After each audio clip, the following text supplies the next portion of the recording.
Hey everybody, this week on the podcast, season 2, The Process, Sonya and I actually talk about what to do when you are not doing your book research, which is being around, being available for your friends, for your family. In my case, we talk about I'm coaching my son's Little League team. You may think, what does this have to do with researching a book? It has everything to do with researching a book, because if you don't take that downtime, you're not going to be able to do it effectively. Sonya and I talk about how idleness is actually one of the greatest ways to be productive, and we detail the ways in which that's worked for us. We talk about all the things we've learned between book number 1 and book number 2 in terms of just being around more for our kids, being around more for each other, whether you have kids or don't. If you're starting out on book research or want to figure out how to do this and make it work in your own life, give this episode a listen, because man, we try to share as much as we've learned. If you like the episode, please don't forget to rate and review it. If you like me, maybe you do, but if you just want to hear more from me, best way to do it is through the newsletter, paulkicksnewsletter.com. Let's get right into the episode though. Bye-bye. Hey, Sonya. Hello, Paul. This week I decided to, even though I'm running a book, even though we're running a business, that book and so much more, I decided to help coach my son's Little League team. And so this week I want to talk about how to still be present if you're a parent and writing a book on the side or doing it as a full-time job, because it's something that, like so many of these episodes, it's something that we learned over the course of time, sort of how to involve ourselves and be present for them. But it also works even if you're not a parent. Yes, because you're going to have stuff that's going to need to come up. And that's a great point, because downtime is so essential to doing this well. Spending time with your friends.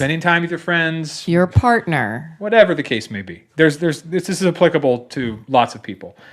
Let's start with how to actually begin to make that work. So the thing that I literally do, the thing that I literally block off time on my calendar. We did this during the pandemic where our twin boys would have a midday break that was going to be, quote unquote, their recess because we had kept them at home. But because we had kept them at home, they wouldn't, of course, be playing with anybody. So what I would do every day is block off time on my own calendar to then go downstairs and effectively be either their PE instructor or just sort of their recess pal.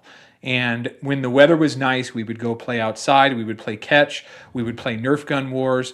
When the weather wasn't so nice, we would come inside. We did a lot of stuff on the Nintendo Switch and the Just Dance game, which we've come to absolutely love. And here's the thing. It gave them something to do. It gave them some, I would hope, some memories. They still talk about some of that stuff. But it was actually one of the best possible things for me. It completely reoriented my day. It was something that I looked forward to every single day. It was something that I would work hard for in the morning, right? Knowing that there would be this block. So I wanted to utilize my time wisely. And then afterwards, it was I was energized throughout the rest of the day because I'd spent that time with the boys. So it really was a huge benefit to me as well. In fact, I'd probably say it was being their recess buddy was probably more fun for me than it was for them. And this is, I think, absolutely essential. There's some studies, there's some neurological research that shows taking that effective downtime is actually the best way to be more productive. You should schedule this downtime, this idleness, into your daily schedule.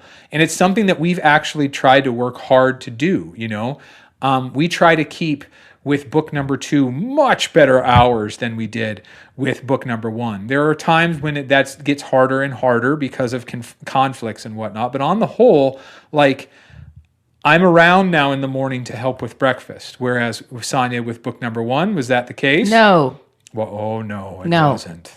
No. It was not. And those our children were not children. Well, they were children, but they were babies. They were babies. And it was very difficult. Sonya, how mad were you? Super every angry. Single day. Every day. I'm still angry. Oh, she's still angry. I'm still angry about it. I'm still hurt. Still mad. But that's not really we've evolved. And it's been. No, You've evolved. I am already fully evolved. You don't think that in any way you've learned something along the way? About you? Well, about me, or just how to effectively try to incorporate this downtime into our day, because it is so essential. Don't you think you're taking more naps now than you used to? Yeah, well, no, but you weren't here to see me take the naps. She takes naps. I love every my naps. Single day. I love my naps. I've never met anyone who sleeps. You weren't here, but now you're here, and you see how often I nap. It's I think restorative. you could have I think you need 12 to 13 hours of sleep. Yes, every single I do day. because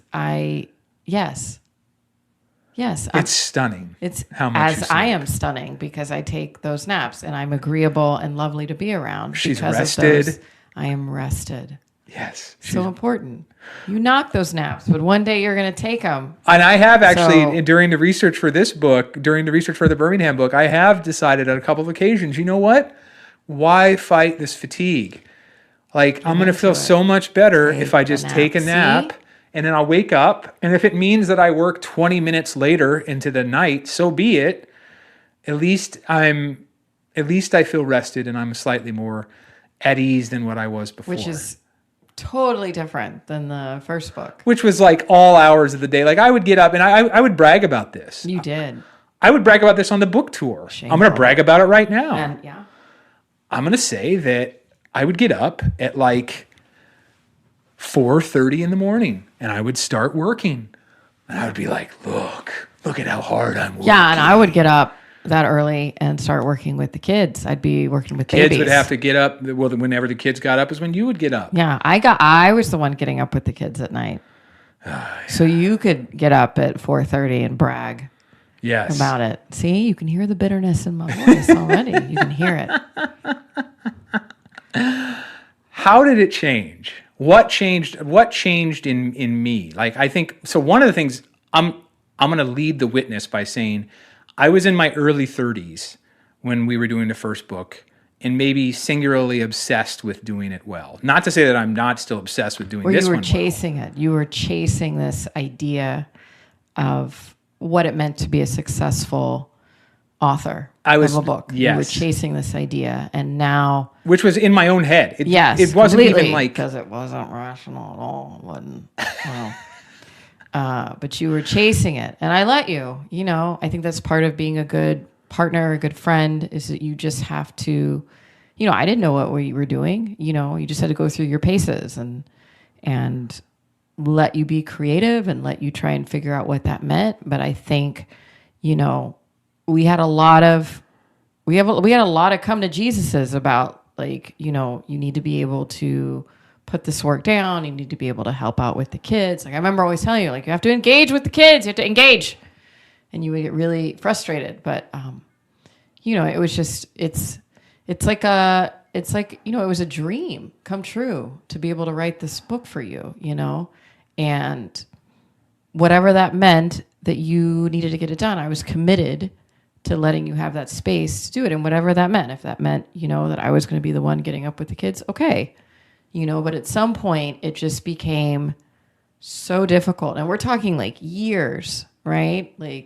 Years later, where I had to be something has to change. We have to really figure out how to do this, especially if you want to do it going forward. Remember when you finished the book, I was I don't want you working on anything.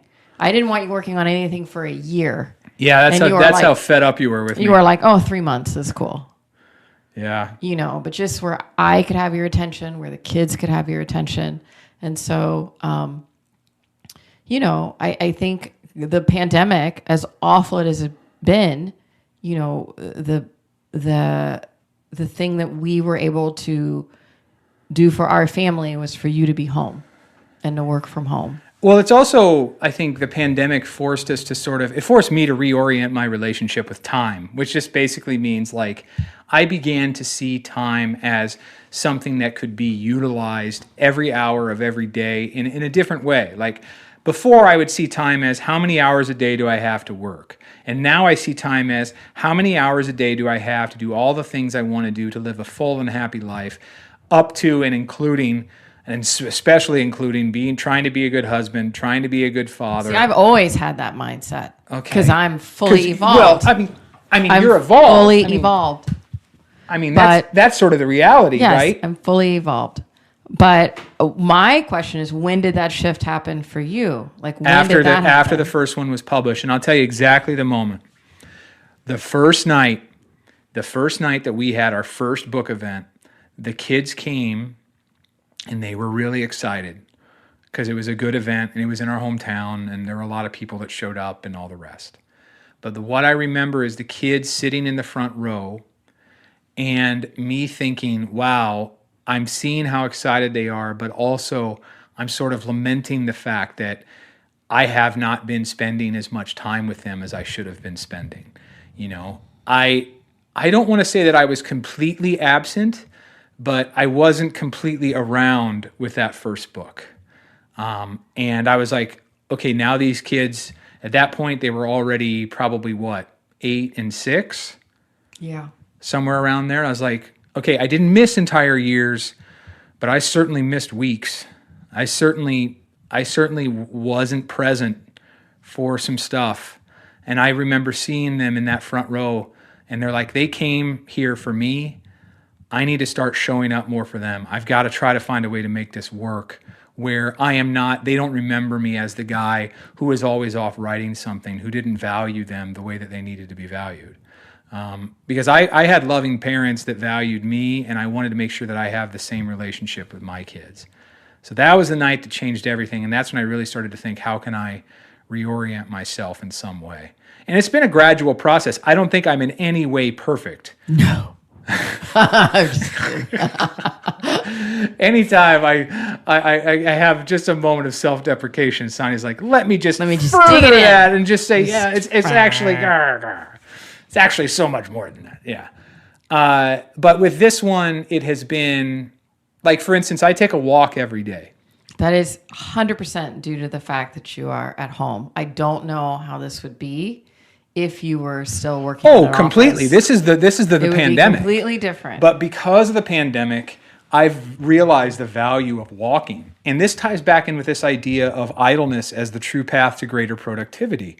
Like, when you decide every day to just go out and be alone with your thoughts, you get a real sense of what you're actually thinking about if you'll just sit there and listen. There's been so many times that I don't even take my phone, and you don't like it when I don't take my phone.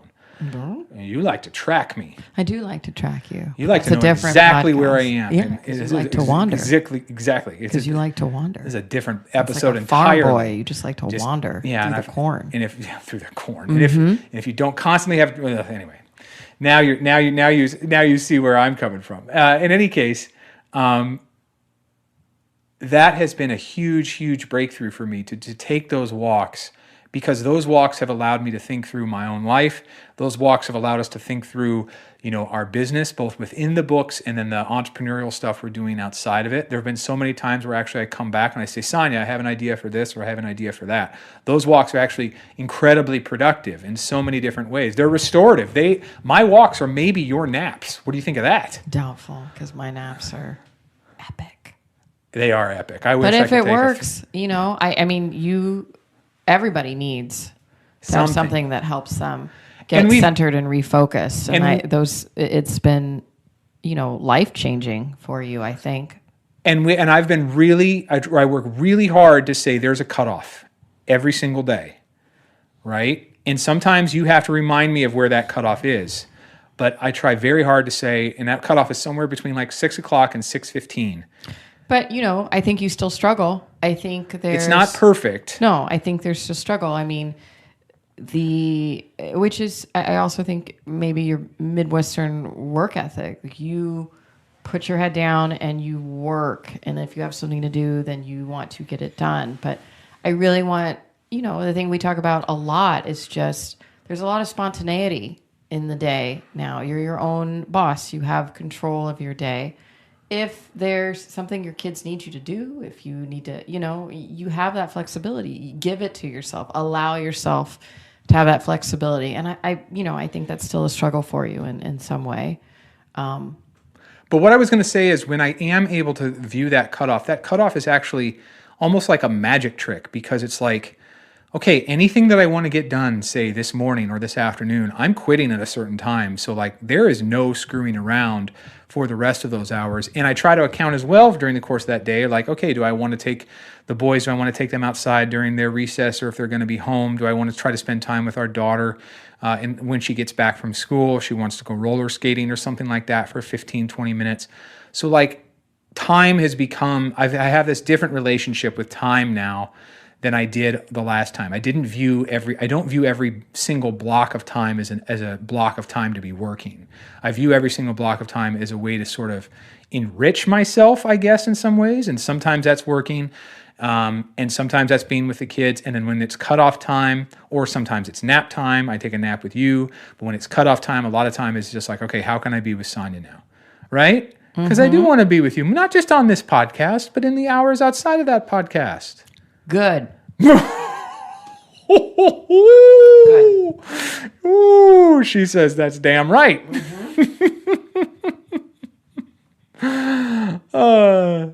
Hopefully, you can get to this point. It's incredibly important. I know doing research is incredibly important to anybody who's listening to this. It's incredibly important to me. But like, if you don't allow for anything else, you're just going to burn yourself out. And that's no way to be. You just got to be happy. I think, what do you think of this segue? I think there are a few people who are happy. It's you, it's me, it's our kids. Do you think Jeff Willett, who's the producer of this podcast, is happy? Totally happy. Jeff Willett also, he prefers Jeff, not Jeffrey. Jeffrey. As you continue to call him. Jeffrey. He's also he also has the music, does the music for this. He's so smart. He does a lot. He really does. He's self-actualized. He is. Jeffrey. Probably is more of a self-actualized than I am. More than you, yeah. Yeah. Oh, he's wise. Young but wise. Young but so wise. All right. Sonya, I think we'll see each other next week. Yeah, we will. I mean, we'll see each other a lot of times between now and next week. I would hope, yeah, I better. But then we'll see each other next week. Yeah. All right. Same place. See you guys. Bye-bye. Bye-bye. Being caught up on the first, the best way to keep in touch is through the newsletter, paulkicksnewsletter.com. There, you'll get even more advice on how to be the best writer and storyteller you can be. In fact, right now, I've got a free PDF for you. The 7 rules top long-form writers follow to make more money from their stories. Sign up for the newsletter and you'll get the free PDF. Head there now, paulkicksnewsletter.com.